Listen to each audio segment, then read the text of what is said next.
علی بابا اور 40 چور۔ یہ کہانی ایک غریب لکڑہاری علی بابا کے بارے میں ہے جو 40 چوروں کے خزانے کے بارے میں جانتا ہے اور اس چوری کرنے کے لیے ان کا استعمال کرتا ہے۔ علی بابا ایک غریب لکڑہارا ہے جو بغداد میں اپنے بھائی قاسم کے ساتھ رہتا ہے۔ ایک دن علی بابا جنگل میں لکڑیاں کاٹ رہا ہے جب وہ 40 چوروں کے ایک گروپ کو دیکھتا ہے۔ چور ایک چھوٹے سے سوراخ کے ذریعے ایک گفا میں چلے جاتے ہیں اور علی بابا ان کے پیچھے چلا جاتا ہے۔ علی بابا گفا میں داخل ہوتا ہے اور 40 چوروں کے بہت سے خزانے کو دیکھتا ہے۔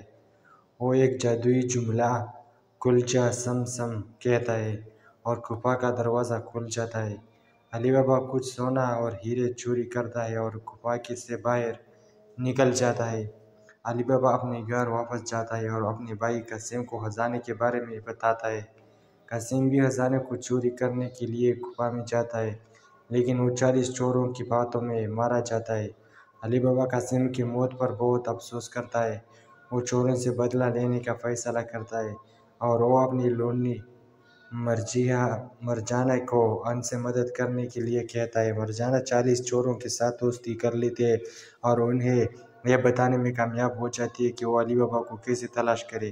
علی بابا 40 چوروں کو ایک کھانے کی دعوت دیتا ہے اور وہ ان میں زہر ڈال دیتا ہے۔ چور زہر کھا لیتے ہیں اور مر جاتے ہیں۔ علی بابا 40 چوروں کے خزانے پر قبضہ کر کے اور غریبوں کی مدد کرتا ہے۔